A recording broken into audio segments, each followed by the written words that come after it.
Ya Nana, Assalamualaikum warahmatullahi wabarakatuh. Gimana kabar kalian? Semoga kalian baik-baik saja. Oke, pada pagi hari ini kita akan belajar tentang materi redox. Apa itu materi redox? Nanti Ibu akan jelaskan. Sebelum pembelajaran dimulai, mari kita berdoa terlebih dahulu. Berdoa mulai. Selesai.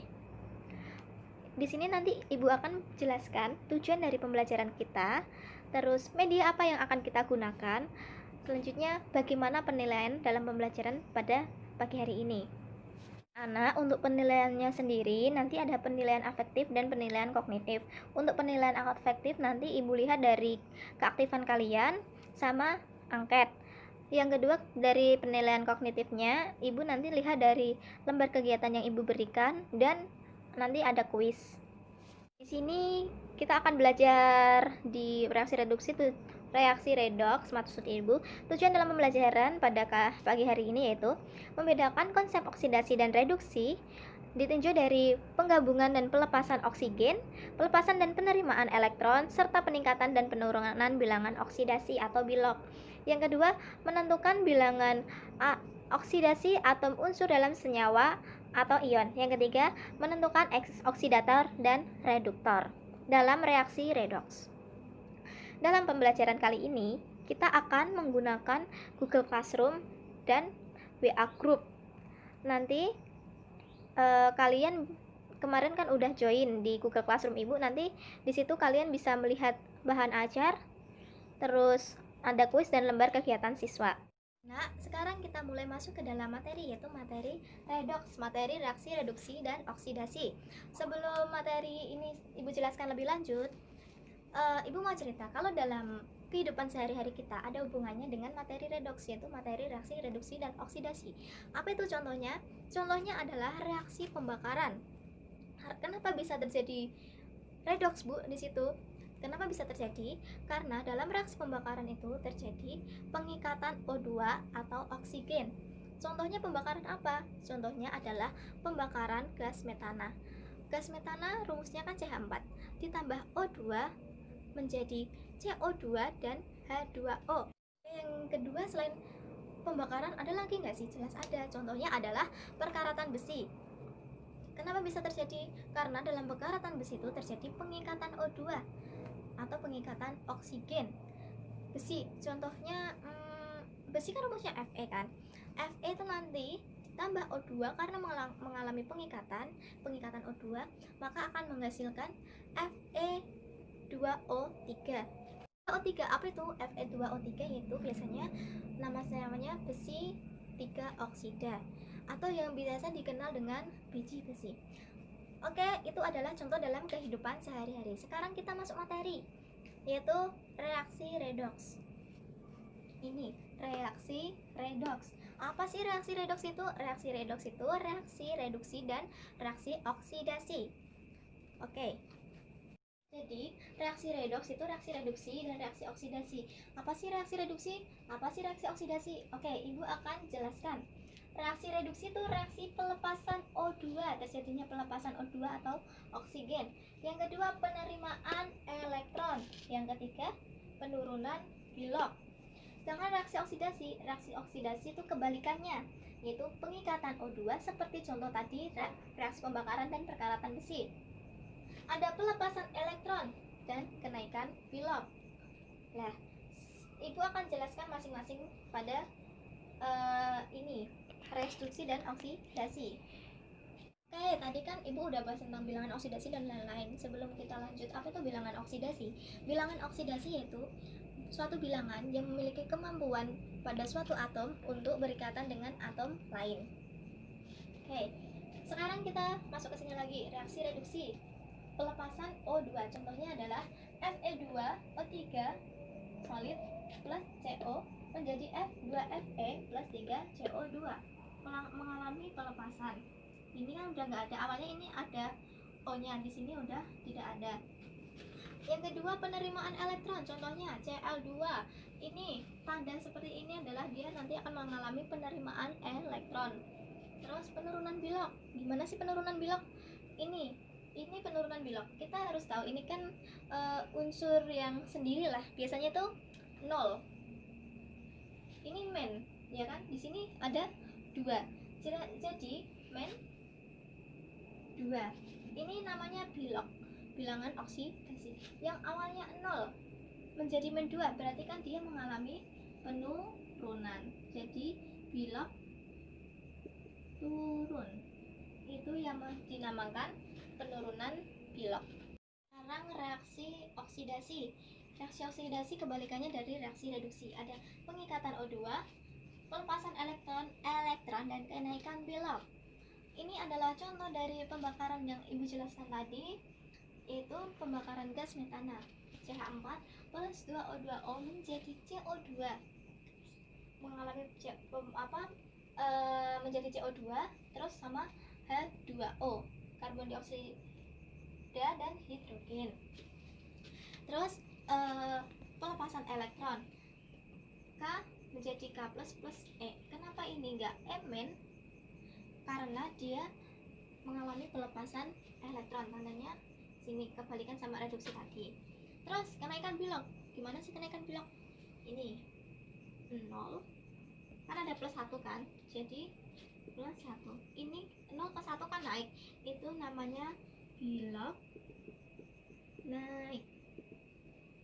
Oke, sampai sini. Selanjutnya Ibu akan jelaskan sedikit lagi. Kalian kalau hanya mendengarkan Ibu menjelaskan nanti mesti kurang paham. Untuk itu kalian bisa sambil membuka bahan ajar kalian dari Google Classroom. Sini akan Ibu jelaskan ketentuan bilangan oksidasi. Yang pertama, unsur bebas memiliki bilog 0. Ini 0 ya. Tadi kan ada contohnya yang O2. Oleh karena itu O2 itu masuk ke dalam unsur bebas. Selain O2 ada Cl2, Na, Al dan C. Yang kedua, ketentuan kedua, logam golongan 1A, 2A, 3A memiliki bilog sesuai golongannya. Apa yang dimaksud seperti itu? Yang dimaksud seperti itu adalah seperti itu. Contohnya seperti ini. Na senyawa NaCl. Na itu kan golongan 1A, makanya dia plus 1. Cl jadinya men 1. Kenapa men 1? Karena diusahakan kalau dijumlahkan hasilnya itu 0. Makanya jika ini plus 1, ini men 1. Seperti itu. Dan menyesuaikan. Berarti kalau golongan 2A berarti nanti plus 2 bilognya, golongan 3A plus 3. Seperti itu. Yang ketiga, ketentuan yang ketiga yaitu hidrogen memiliki bilog plus 1 kecuali senyawa hidrida. Apa itu senyawa hidrida? Senyawa hidrida itu senyawa hidrogen dengan logam, atom logam. Contohnya NaH. Kenapa? Na tadi kan plus 1 kan, sesuai golongan ini. Makanya dia harus plus 1, sedangkan hanya jadi men 1. Oke, untuk ketentuan lainnya kalian bisa baca sendiri di bahan ajar yang sudah Ibu kasihkan di Google Classroom. Ibu ada satu contoh reaksi yaitu H2S plus SO2 menjadi 3S plus 2H2O. Ayo kita isi bilognya. H tadi bilognya plus 1. Nah, cara ngitungnya gimana untuk menentukan bilog S? Yaitu di sini kan ada angka 2. Ya kan, berarti 2 dikali plus 1. Jadinya kan plus 2. Berarti plus 2 sininya harus men 2. Kenapa men 2? Karena jika dijumlah itu hasilnya 0. Maksudnya jadi plus 2 ditambah men 2 itu hasilnya 0. Seperti itu. Kemudian SO2. O tadi men 2. Kalian bisa lihat di bahan ajar Ibu yang mengenai konsep-konsep. Bagaimana menentukan S? Ya kayak menentukan S ini ya. Di sini kan ada angka 2 di O. 2 dikali men 2 sama dengan men 4. Berarti S-nya adalah plus 4. Seperti itu. Di sini ada S lagi. Dia sendiri, berarti dia termasuk unsur bebas. Unsur bebas tadi bilognya adalah 0. Seperti ini. H2O, H-nya jelas plus 1, O-nya men 2. Oke, mari kita tentukan reduksi, hasil reduksi dan hasil oksidasinya. Kalau melihat jangan H sama O karena itu angkanya udah pasti ya, sesuai di ketentuan atau konsep-konsep penentuannya. Kita lihat S. Di sini plus 4. Di sini men 2. Berarti mengalami 2 kejadian. Yang sini dulu. Bilog naik. Bilog naik. Naik berapa ini? Naik men 2 kan 0 berarti naik 2. Terus ini bilok turun berapa? 4. Berarti kalau naik ini masuk reaksi oksidasi, reaksi reduksi. Oke, kita tulis jadi hasil reduksi. Hasil reduksi apa? Ini hasil. Yang dimaksud hasil itu yang sebelah sini. Yang di sebelah sini dinamakan reaktan. Berarti apa? S. Kita tulis S. Terus hasil oksidasi. Juga di sini berarti sama S. Oke, dalam penentuan reaksi redoks ini ada yang namanya reduktor dan oksidator seperti yang ada di bahan ajar Ibu. Apa sih yang dimaksud reduktor? Apa sih yang dimaksud oksidator? Reduktor itu yaitu reaktan yang mengalami oksidasi. Sedangkan oksidator yaitu reaktan yang mengalami reduksi. Kita tulis oksidator yang mengalami reduksi. Apa? SO2 reaktannya. Terus reduktor apa? Yang mengalami oksidasi. Berarti apa? H2S. Oh iya, ini kan sama. Kalau hasilnya sama, hasil reduksi dan oksidasi, namanya reaksi koproporsionasi. Oke? Dalam reaksi redoks itu ada penyetaraannya, yaitu dengan cara reaksi penuh dan setengah reaksi yang seperti di bahan ajar yang Ibu berikan. Oke, sekarang Ibu ada soal latihan. Ini ada satu reaksi, disuruh menentukan bilangan oksidasi S berubah dari berapa menjadi berapa. Oke, kita jawab. H tadi plus 1, berarti Cl-nya min 1. O, kita ngisinya yang diketahui secara konsep atau ketentuan kan O dulu, berarti O-nya min 2. S-nya berapa? Ya, cara ini kan ada 3, ya kan? Cara menentukan S caranya gini. 3 dikali min 2 ditambah 2. Ini min jadi ditambah karena dia akan menerima elektron kan. Berarti 3 kali min 2 min 6. Min 6 tambah 2 kan min 4. Berarti yang S harus plus 4. Gimana? Di sini kan ada 2. Berarti kalau menjadi plus 4 dikali berapa? Berarti dikali plus 2. Ini unsur bebas, berarti 0. SO2, O-nya min 2. 2 kali min 2 min 4, berarti S-nya plus 4. H2OH plus 1, O min 2. Cl 4, Cl ini Cl min ya, berarti dia min 1. Seperti itu.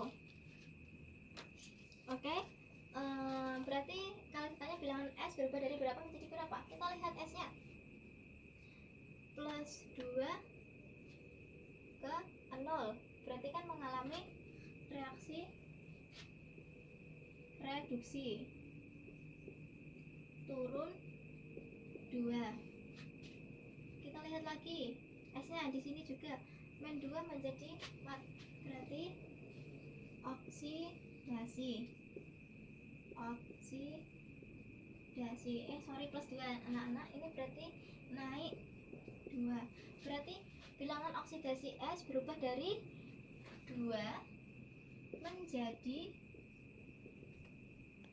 4. Itu jawabannya. Oke, kita pada pagi hari ini untuk latihan lagi, kalian bisa buka di bahan ajar yang Ibu udah kasih di bagian bawah sendiri, itu ada, bisa kalian kerjakan. Untuk kali ini nanti akan Ibu bagi 2 kelompok. Itu nanti kalian bisa bagi nama-namanya sendiri, lihat lembar kegiatannya di Google Classroom. Jangan lupa nanti ada WA-nya, WA group. Di situ kalian bisa tanya-tanya pada Ibu jika kalian ada yang mengalami kesulitan atau bagaimana. Setelah mengerjakan ini nanti lembar kegiatan, kalian bisa kirimkan ke Google Classroom hasil kerja kalian. Setelah itu nanti ada kuis juga, nanti akan Ibu kasih kuisnya dan kalian bisa kerjakan, dan nanti kita komunikasikan waktu pengumpulannya kapan. Sekarang kalian bisa memulai diskusinya.